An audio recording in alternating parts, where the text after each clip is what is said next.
এই এখন আওয়ামী লীগের সময় গভর্নমেন্ট কিভাবে চলছে, সরকার কিভাবে চলছে আমরা দেখছি, এটা একটা মডেল। এখন কিভাবে চলছে এটা একটা মডেল আমরা দেখলাম। এবং এই যে প্রশাসনিক স্থবিরতা, আপনি দেখবেন যে রিপোর্টের কথা বলতেছিলেন আপনি, যে এখনো সরকারের ঘনিষ্ঠ আমলারা, মানে বিগত সরকারের ঘনিষ্ঠ আমলারা, আওয়ামী ঘনিষ্ঠ আমলারা প্রশাসনিক নিয়ন্ত্রণ নেওয়ার মধ্যে প্রশাসনিক স্থবিরতা, বাইরের দিক থেকে আপনার পালিত বুদ্ধিজীবী, তারা আবার আওয়ামী লীগের ব্যাপারে এক ধরনের নর্মালিটি ক্রিয়েট করার চেষ্টা করা, ফলে সব মিলে দেখেন এখানে আপনি আওয়ামী লীগকে ঠেকানোর বেস্ট কৌশল হলো একটা ডেমোক্রেটিক বাংলাদেশ তৈরি করা, একটা অধিকার ভিত্তিক রাষ্ট্র কায়েম করা, একটা নাগরিক ভিত্তিক রাষ্ট্র কায়েম করা।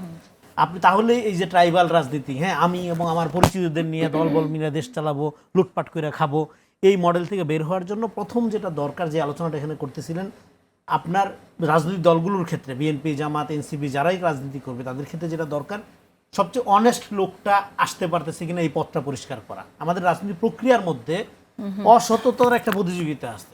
আপনি যত সৎ, আপনি তত নিগৃহীত, আপনি তত নিজেকে ভাগ্যাহত, বঞ্চিত মনে করবেন।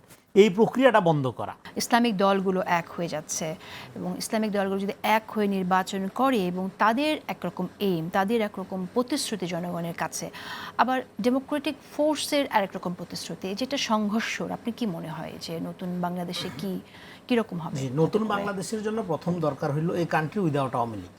সেটা মানে হলো আওয়ামী লীগের স্বভাব চরিত্র অর্থে, শুধু সংগঠন অর্থে না।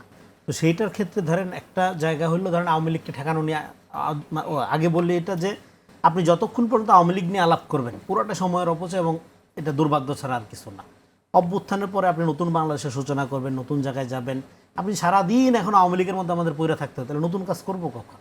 তার মানে আমাদের সামনে কাজ করার জন্য ওই প্রক্রিয়ার দিকে যেতে হবে। এবার আপনি যে প্রশ্ন আইডেন্টিফাই করতে হবে। এখন দেখেন এই এখন আওয়ামী লীগের সময় গভর্নমেন্ট কিভাবে চলছে, সরকার কিভাবে চলছে আমরা দেখছি, এটা একটা মডেল। এখন কিভাবে চলছে এটা একটা মডেল আমরা দেখলাম। এবং এই যে প্রশাসনিক স্থবিরতা, আপনি দেখবেন যে রিপোর্টের কথা বলতেছিলেন আপনি, যে এখনো সরকারের ঘনিষ্ঠ আমলারা, মানে বিগত সরকারের ঘনিষ্ঠ আমলারা, আওয়ামী ঘনিষ্ঠ আমলারা প্রশাসনিক নিয়ন্ত্রণ নেওয়ার মধ্যে প্রশাসনিক স্থবিরতা, বাইরের দিক থেকে আপনার পালিত বুদ্ধিজীবী, তারা আবার আওয়ামী লীগের ব্যাপারে এক ধরনের নর্মালিটি ক্রিয়েট করার চেষ্টা করা, ফলে সব মিলে দেখেন এখানে আপনি আওয়ামী লীগকে ঠেকানোর বেস্ট কৌশল হলো একটা ডেমোক্রেটিক বাংলাদেশ তৈরি করা, একটা অধিকার ভিত্তিক রাষ্ট্র কায়েম করা, একটা নাগরিক ভিত্তিক রাষ্ট্র কায়েম করা।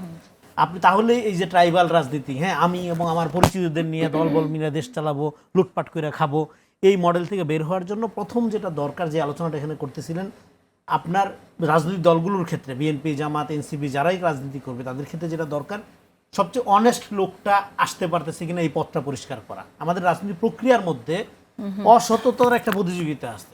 আপনি যত সৎ, আপনি তত নিগৃহীত, আপনি তত নিজেকে ভাগ্যাহত, বঞ্চিত মনে করবেন। এই প্রক্রিয়াটা বন্ধ করা। তারপরে যোগ্যতা, ডেফিনেটলি দেখেন যোগ্যতার শেষ নেই। আপনি যোগ্যতা এটা তৈরি করা যায়, আপনি ট্রেনিংয়ের মধ্য দিয়ে, আন্ডারস্ট্যান্ডিং মধ্যে যোগ্যতা তৈরি করা যায়, কিন্তু সততা জিনিসটা তৈরি করা যায় না, এটা ইনভেল্ট। ওই রকম লোকজন সমাজে আসে, সংখ্যায় কম আসে, তাদেরকে আপনি এম্পাওয়ার করার ক্ষেত্রে এখন দেখেন এই যে আপনি নির্বাচনী জোটের কথা বললেন, দেখেন আপনার আমাদের ইসলামী বিভিন্ন দলগুলো, ওনার এখানে অনেক শ্রদ্ধেয় আলেম আছে, আলেম হিসাবে ওনারা কিন্তু অনেক শ্রদ্ধেয়, কিন্তু তারপরেও নির্বাচনী ভোটে, মানে ভোটের রাজনীতি হিসেবে ওনাদেরকে মানুষ ট্রাস্ট করে না কেন? এই জিনিসটা কিন্তু একটু বুঝতে পারতে হবে। আলেম হিসাবে আপনার দরবারে যাচ্ছে, পীর হিসাবে আপনাকে রেসপেক্ট করছে, কিন্তু ভোটের মাঠে আপনাকে কেন সম্মান করছে না, বা মানে ওই শ্রদ্ধা, ওই আস্থা, ওই ট্রাস্ট রাখতে পারছে না কেন?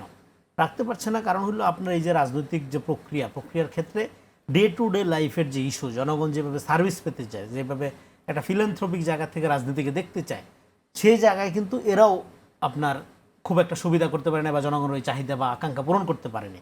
বরং তারাও যখন জোটটা করে ইলেকশনকে সামনে রেখে, তখন জনগণের মধ্যে কিন্তু এই ধারণা তৈরি হয়, আচ্ছা ক্ষমতায় যাওয়ার জন্য সে হিসাব কিতাব কষে এমন এক জোট করতে যাতে সে ক্ষমতার সুবিধা পাইতে পারে, জনগণের যে কি সুবিধা হবে সেইটা প্রিন্সিপাল হয়ে যাচ্ছে না।